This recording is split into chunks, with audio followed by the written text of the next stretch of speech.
So Geovany, can you tell us what it was like to hold a camera and make a movie about your neighborhood? It was good because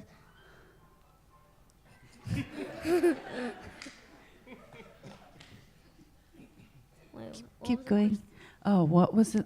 How did you feel when you held a camera and could take a movie of your neighborhood? I was happy Why were you happy? because since that day I started to think that I can make movies with other people when I grow up, and I also want to go to college like Paloma and Olivia did. Paloma is the film director, right? Yeah. And who's still standing next to you? Oh, my brother Irvin. Okay. Do you want to say something, Irvin, about the movie? Geovany really inspired me to just try new things, because like he did a really good job and I would never expect that. Like What's your next project, Geovany? I still don't know. Okay. Finish high school? I'm not even in middle school. Okay. Thank you so much. Appreciate it. You want to stay up here? Sure. Okay.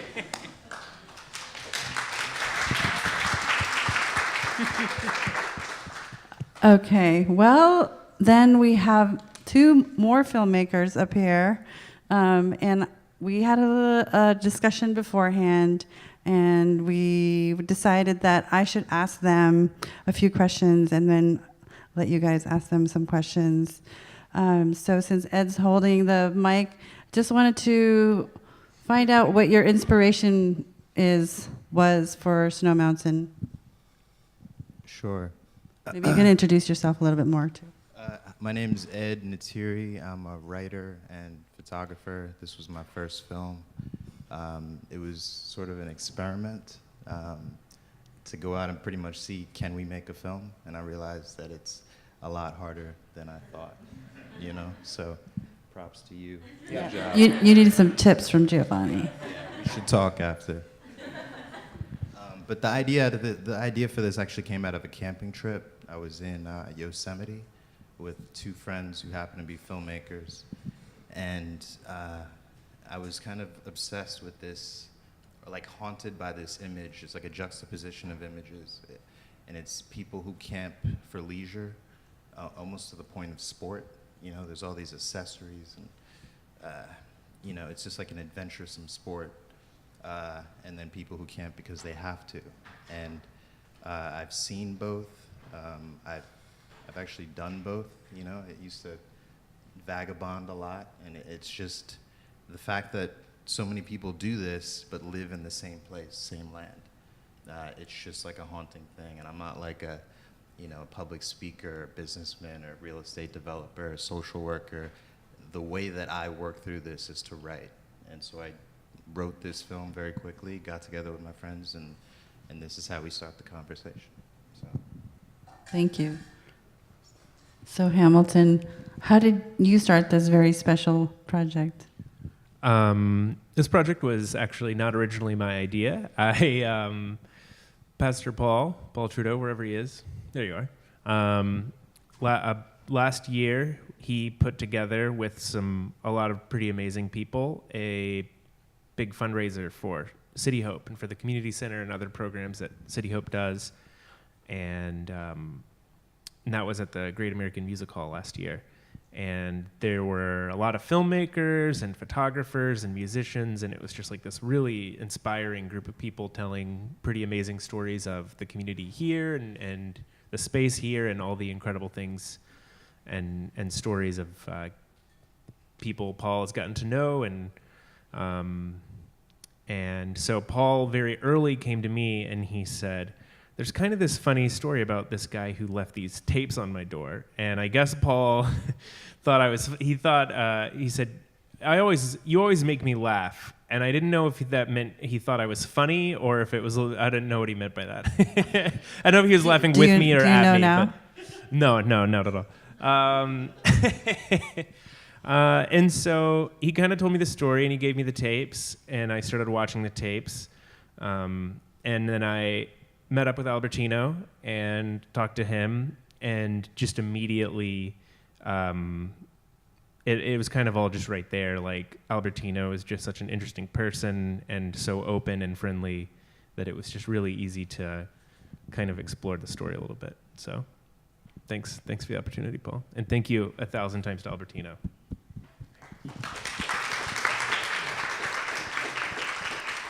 Okay, those are beautiful, haunting, and delightful films. I'm just going to open it up to questions from the audience. This is a once-in-a-lifetime chance. Yeah, go ahead. I just thought it was super interesting how you developed almost like a performance piece as well as the footage, and I just was curious as to how you came about that as a means of telling the story. Sure. Well, to be honest, when we first started going through the process of we'd meet here or actually up, like basically downstairs from here almost, there's a restaurant. And so this group of artists who was working on this would meet a lot. And early on I said, I'm a filmmaker, like I don't like having the camera pointed at me, I don't like being on stage, like I'm just gonna make a film. And then there are already some people making films, and I thought it would be good for the variety. And I also kind of felt like I had these tapes from Albertino, but I just thought it made more sense to narrate it. And at that point, I just said, okay, I'm going to mix it up a little bit for the night and be on stage and perform it, which has actually not been as painful as I thought it would be. I'd like to shout out to my technical director tonight, who's my wife. Thank you for running the slideshow. Teamwork. Do you have questions for each other by any chance? Geovany, are you taking script submissions for your next film work?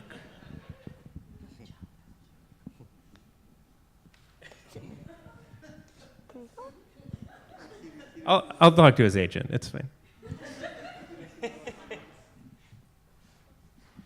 How old are you? And what's your favorite school subject? I'm 9, and my favorite school subject is recess.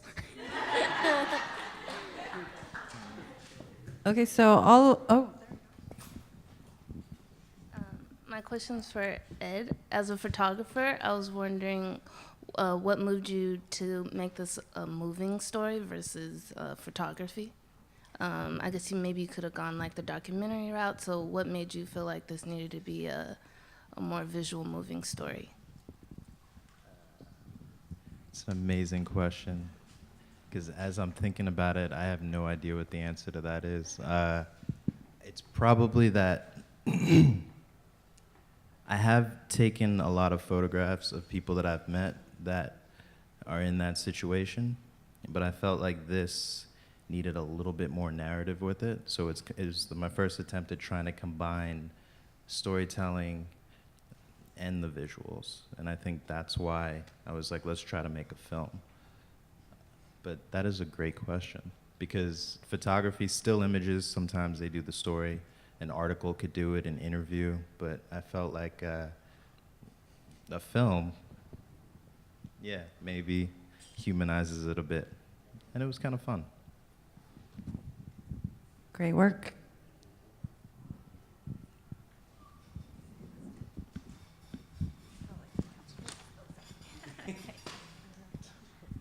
Thank you, all of you, for being here and sharing your films. Brought me to tears, some of them, because they were really meaningful. I had a question for Geovany. So, do you remember how many hours of video you recorded of your home and your family? And were you a part of choosing which ones you wanted to be in the film? What was the question? I think it was like 3 hours. It was like 3 hours, something like that. I just don't remember because that was last year. And she also wanted to know, did you get to choose some of the scenes that went into the movie?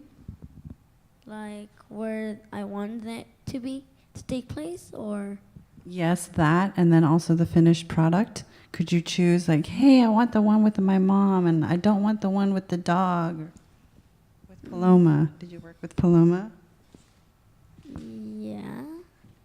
That's called editing. Uh, So you were cinematographer, editor, and director. If you told Paloma, take me right here, that's directing. okay.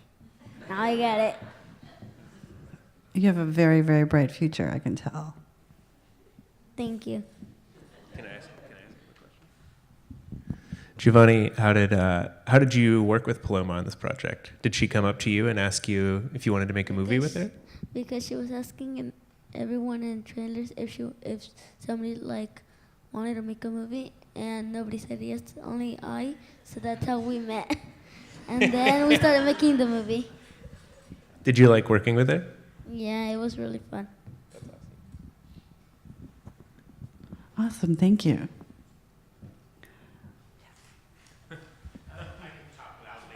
Were you married when I met you? No, I was not. I got married since then. I got engaged while I was working on. I got engaged while I was working on your story. Another miracle. I thought he was single. Another miracle, right? Sorry, babe. I can speak up. For each of you, what was your favorite scene or part of your film?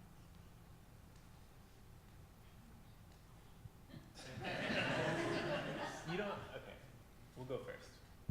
Yeah, you go first. Oh, I can go first. We'll go on down the line. Okay. Well, I'm gonna cheat and I'm gonna give you two. One was when Paul approached me and he gave me the tapes, and I watched the tapes, or actually, I think I watched one of the tapes, and the other ones I had to get converted to DVD. And so I'd watched the one that Albertino had converted, and I kind of had a little bit of a sense of who Albertino was from talking to Paul, but I'd never met him or anything, and so Paul gave me his number, and I called him, and then so one afternoon I just went over to his apartment, and I didn't have a camera the first time. I just wanted to get to know him and talk to him about the whole story before we tried to do any filming.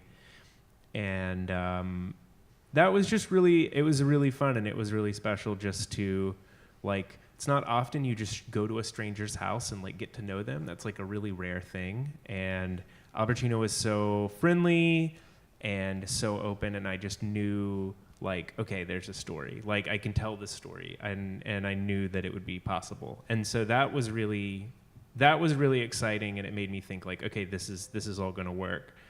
And so that first time I met him, he told me about the birds, and kind of like I said, I was like, well, okay, sure. And then when I went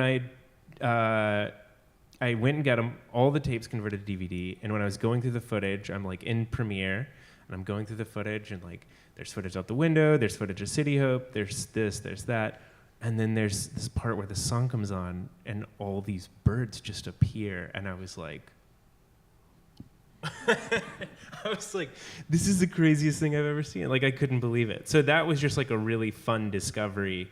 And I came back to all the artists here when we were working for the show, and I was like, hey, this seems awesome to me. Like, does this make sense to you guys? And I played it for them, and they were like, yeah, that's pretty cool, actually. So that was like a really fun and exciting part. I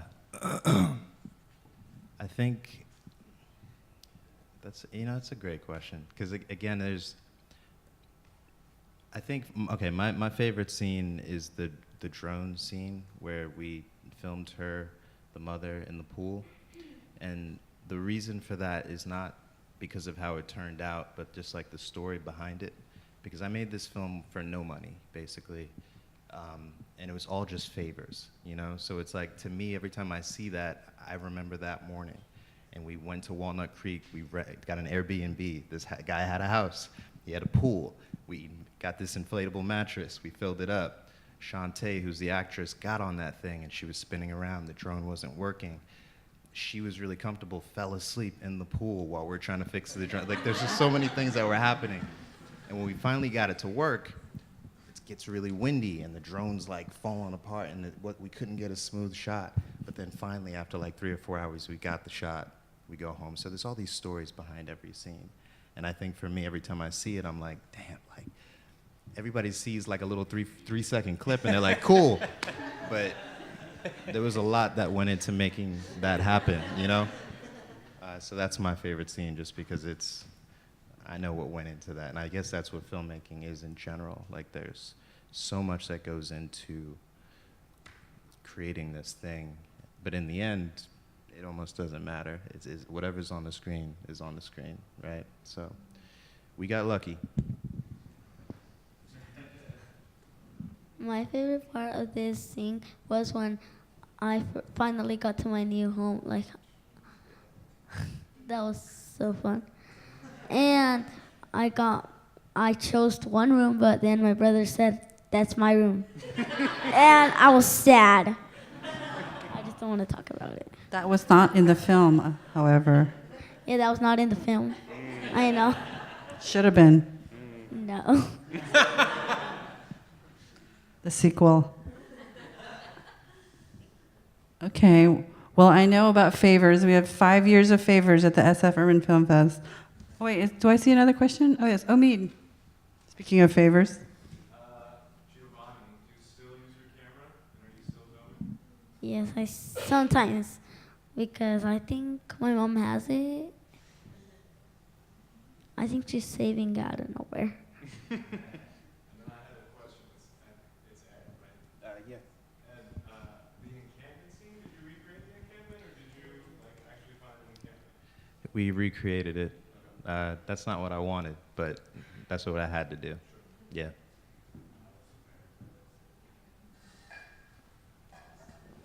I have a question for Geovany. What does home mean to you? Like, what do you feel like when you think of home? I just feel like I'm somewhere safe where I can be calm and sleep.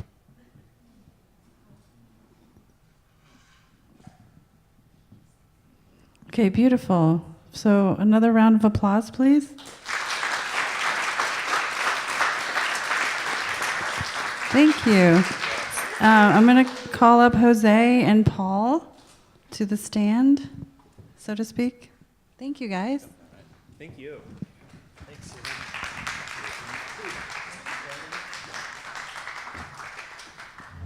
You gotta get up here? Yeah. You want to ask questions on that mic? Yeah, okay. We'll share the mic. Yeah, we'll share it. Okay. I think this is going to be a very inspiring part of the evening. Let me just allow you guys to introduce yourselves. Sure. Tell your story about your interesting life and your super interesting life. My name is Paul Trudeau. I'm an ordained minister. I started serving in county jail, San Francisco County Jail, about 13 years ago and working with a lot of people in recovery. And over the years of doing that, I really wanted to open a community center. And this dream came true about 3 years ago, over 3 years ago. And then 2 years ago, the second part of the dream came true. We were able to open a hotel over on Jones Street between Geary and Post. So we've been able in the last few years to help a lot of people in this space. We do a lot of relief work here, a lot of meals, showers, toiletries.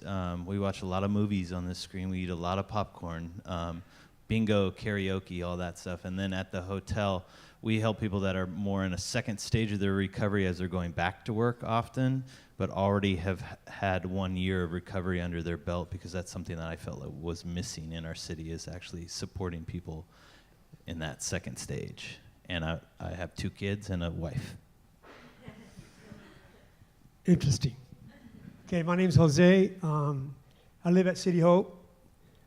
Let me see. I've been I'm 57 years old, and I've been homeless off and on for probably since I was 17 years old. Right now, I'm a drug and alcohol counselor. I've been clean and sober now for like 6 years. I work for the St. Anthony Foundation. I work at the Father Alfred Center, which is a one-year residential program for men that are homeless or coming out of prison. So my kind of people, because that's where I came from. So, you know, and did I say I lived at City Hope? Yeah, I live at City Hope House. Jones, I'm fixing to get kicked out soon. So. No, not really, but that's okay. You know, it's a stepping stone. Man, it's been a journey for me. You know, I'm glad to be part of City Hope. You know, I volunteer here every Monday to do security work here when we feed the homeless, and you know, it's great to be where I'm at right now, and I just know that I can only keep what I have by giving it away. So I help my community as much as I can, and so all this experience that I've had in my past, all this trauma and all this being on the street, now it's an asset for me because now that helps me to help people that are in that position. And all I can do is I just can be an example for them, that I tell them that, you know, that if I can make it, you can make it, you know. You just got to do a little work, put the footwork in and trust the process, you know. So. You're not telling them what you do for fun, though. You got to tell them. Well, I'm an avid roller skater. Yeah. Yeah. I roller skate a lot. I'm part of the roller skating community here in San Francisco. Yeah, because what's really amazing is, you know, when through junior high and you know, the freshman year in high school, I worked at a skating rink, and that was my glory days, right? And so when I got clean and sober, I started skating again, and so now, and then I started working in a rink, being a floor guard, and it was just like a wow moment, like, you know, all these dreams that I've had, of, you know, that glory that I've had in the past working in the rink. Now here I am now, I'm working in a rink, and I'm skating, I'm doing what I want to do, and I'm like, thank you, God. You know what I mean? And it's just an amazing journey, you know, that to be where I'm at today. You know, I tell guys that when I'm like running groups, I go, look, I'm here to tell you right now, tell you guys that I lead an amazing life.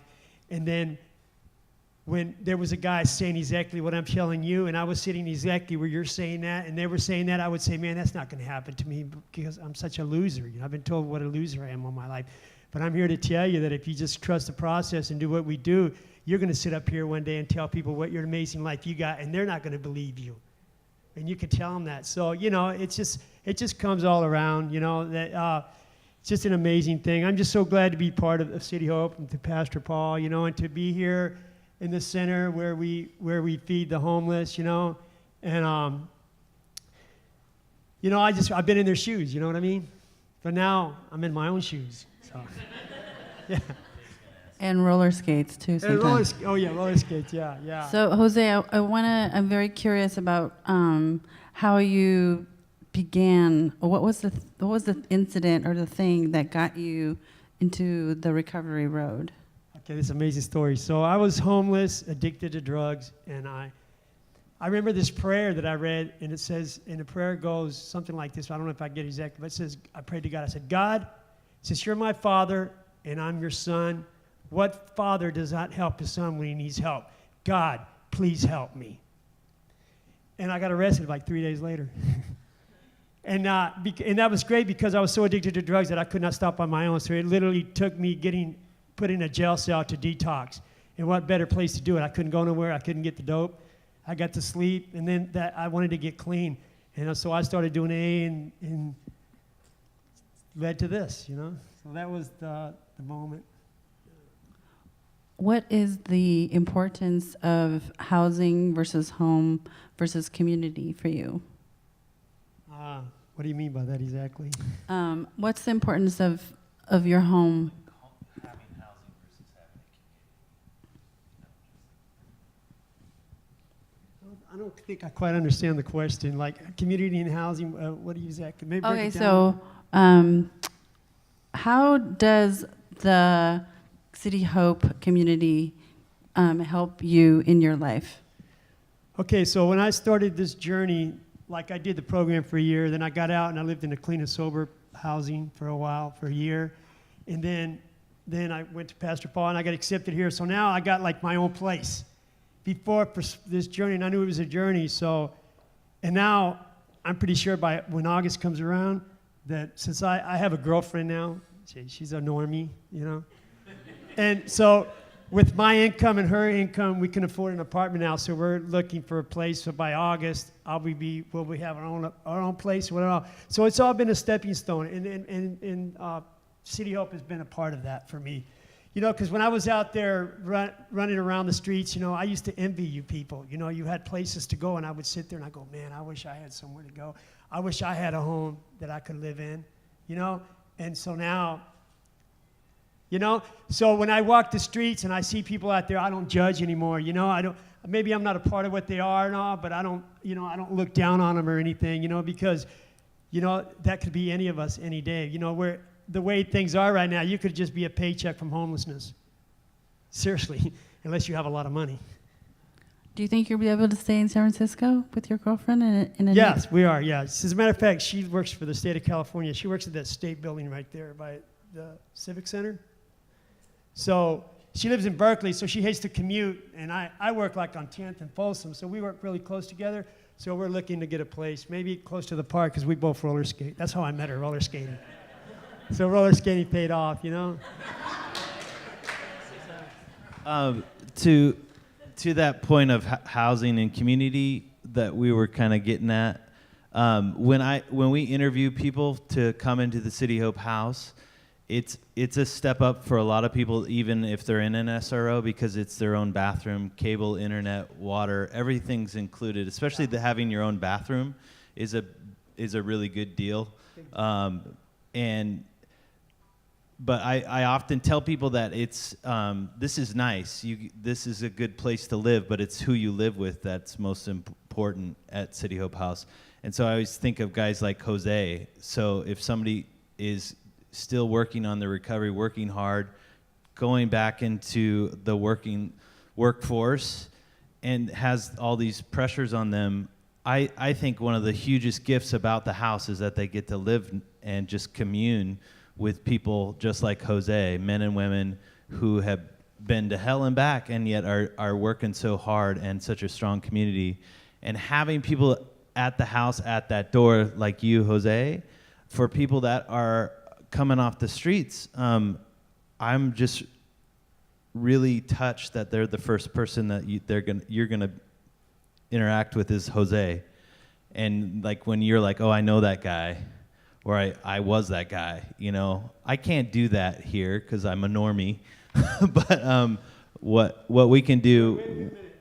I think I'm a normie now too, right? Yeah. Do I look normal? Would you ever think that I was a Yes, you drug are. addict, homeless? Would you, if you ever seen me right now?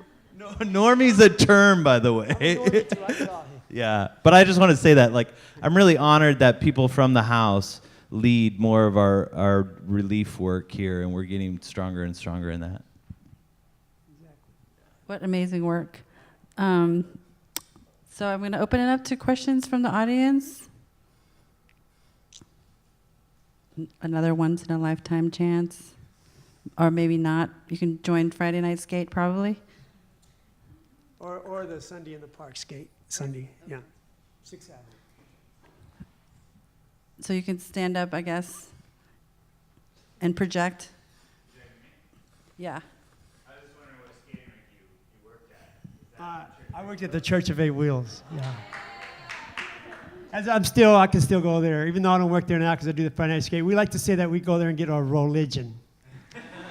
Yeah, because it's a converted Catholic church. You know what I mean? All the ceilings are painted, you know, and so yeah. I like to think that I'm a deacon of skate.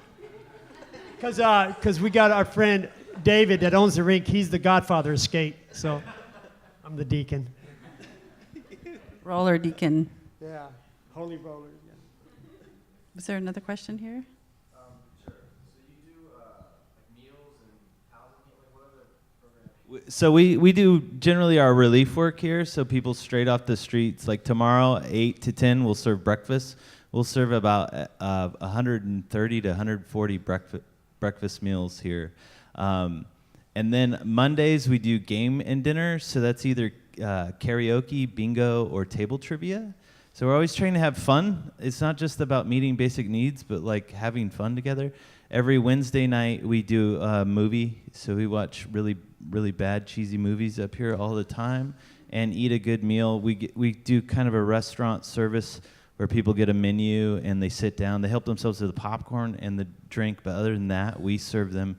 There's no food line.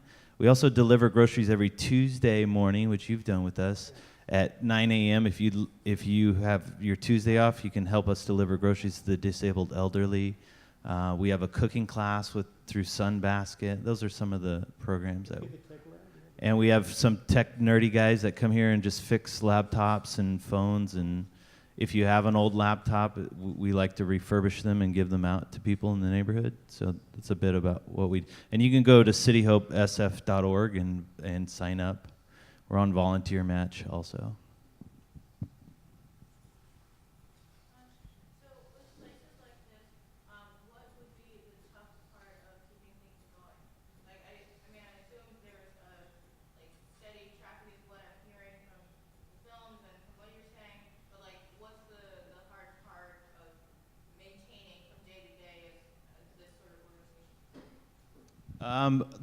Right now, I'd say our backbone is volunteers. I mean, we have a lot of volunteers, and a lot of people are seeing the problems and the issues of our city and want to come together and build relationships. So that's our strength.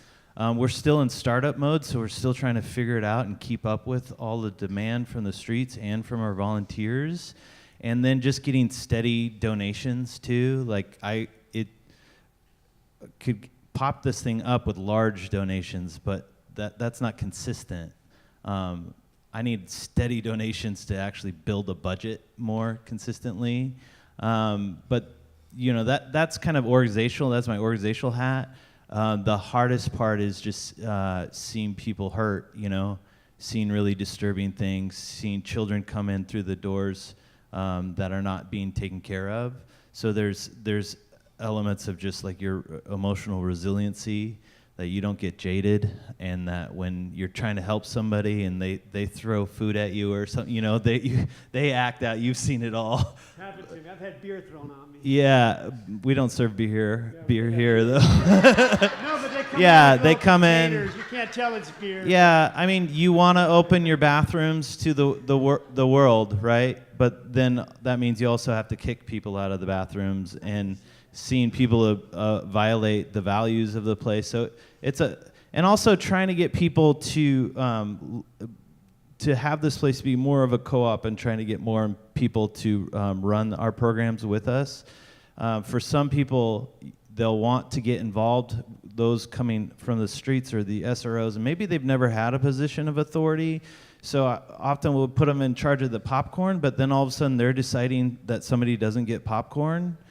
So that's I don't think that's any different whether you're poor or you're rich. We all abuse power. But trying to empower the neighborhood to own the place while teaching our values that, everybody gets popcorn. It doesn't matter how grumpy they are or what they did to you. Like, to constantly serve everyone who comes through our doors, and do a bit of jujitsu where, whatever's coming at you, you kind of use for the good. And so that's probably one of the biggest day-to-day challenges.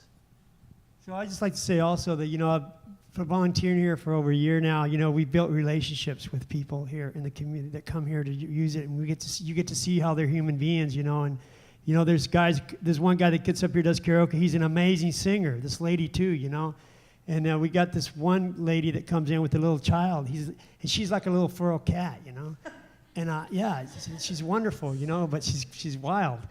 But so you get to really just even though you really get to see the person and not the image, and that's really important that we don't lose that with people. Even when we walk down the street, that we can see that that's a person, that's somebody's son, somebody's dad, somebody's brother. Excuse me, I don't mean to spit. But a human being, so to say. So we need to not harden ourselves and when we walk down the street, look down at people. You know what I mean? We need to realize that there's human beings. Everybody's got their story. Sometimes if you just stop and listen to them, you'll hear it. You'll hear where they came from, how they got to where they got. Then you might, have some more empathy for them. That's about it. That's a good segue to storytelling and the importance of storytelling, and how, Paul, you use storytelling here to the nth degree. I've never seen it so innovative in my life. Well, yeah, to bring Albertino, I'm really glad you're here, Albertino. But I have an art background, so I was going to be an artist at one point. But so it was a delight for me to bring a whole bunch of artists together and just tell them stories. Like for Hamilton, I got some tapes. You got to check them out. You got to meet Albertino. The stories of people in this neighborhood are so rich, and the story that people project onto the TL can be so distorted. I think it's really, really important for everyone that you meet. First, you need to condone their story as a survivor story, regardless of how they're doing or how they're self-inflicting wounds upon themselves. To respect survivors. This is a neighborhood full of survivors, and they're beautiful, resilient people, even though they don't look successful and they're not thriving, and some of them are dying. But there's so much dignity in respecting their life story and where they came at. And if they'll tell you their story, if you have enough trust with people to have them tell their story, because they know that you are a person that listens, you hear the most amazing things. So for me, it's like, yeah, I know Hamilton now. Come on in. Like, I know Albertino. Let's get together. Let's do some art now.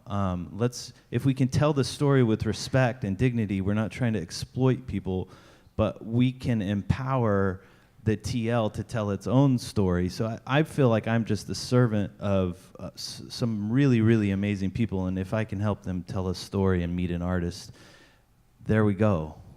Can I just say one more thing? Of course.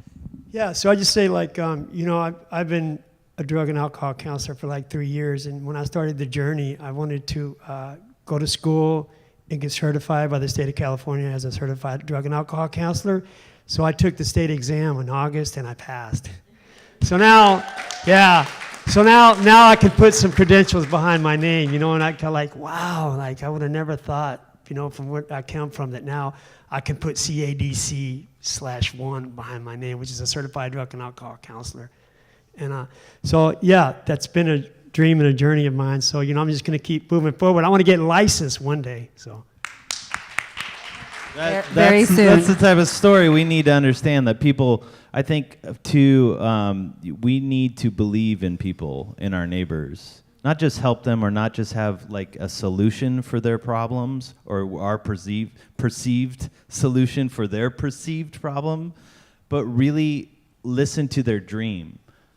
And when you hear it, and if you can get underneath it and support it, then that's where you get to be part of their story. And what an honor that is to be a part of people's story as they succeed and they've lived their dream. And a lot of people that I talk to out there that are homeless, they really have amazing stories. They're really amazing individuals, Especially this old guy that I used to know. He was probably 72 years old. And he lives on an off-ramp off of 3rd Street. And I talk to him all the time, and I ask him about what San Francisco was like back in the day, and he would just tell me about how Walgreens was over there on Powell Street, and the way the old stuff was, and he was just amazing, the story that he told me, and he's an amazing man. Lives on the side of a free off-ramp. So humanity is related to stories. Any other questions?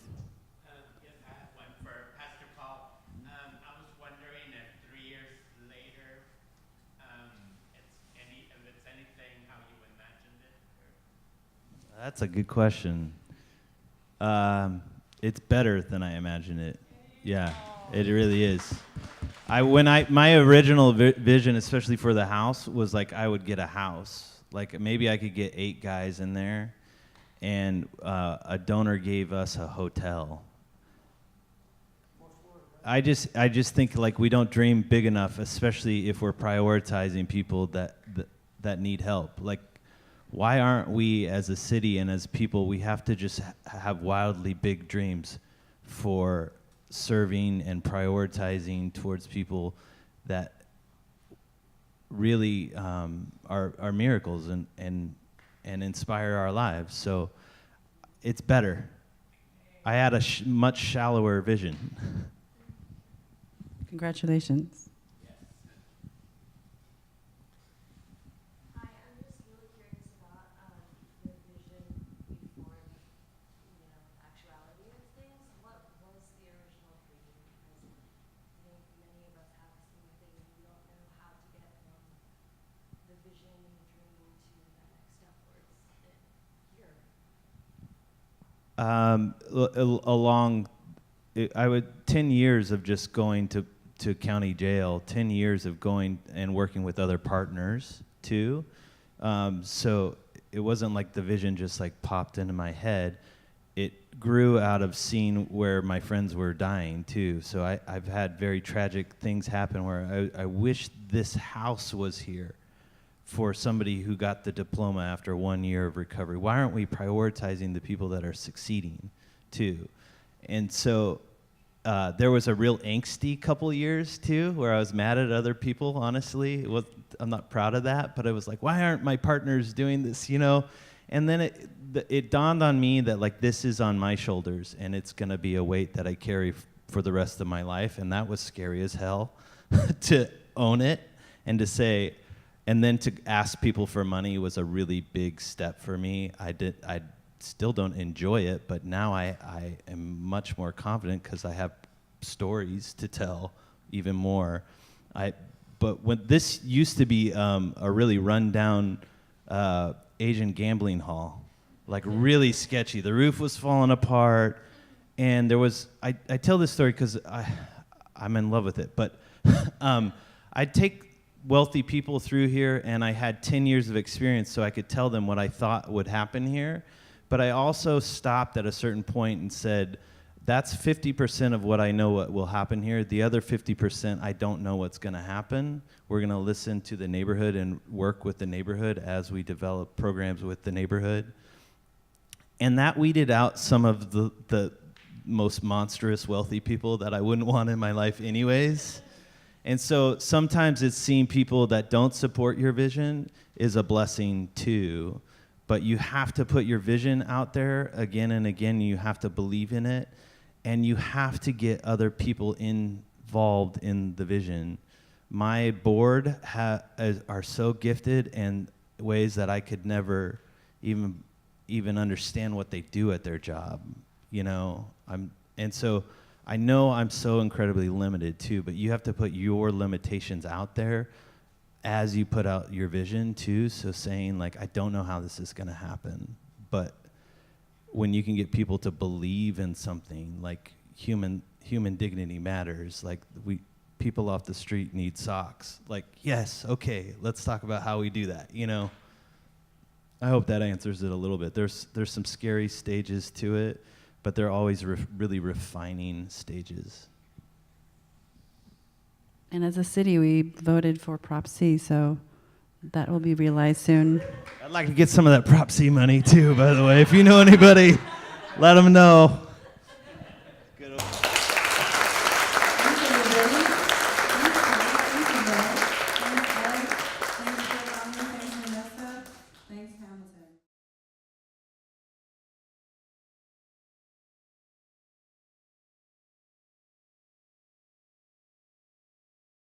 Thanks,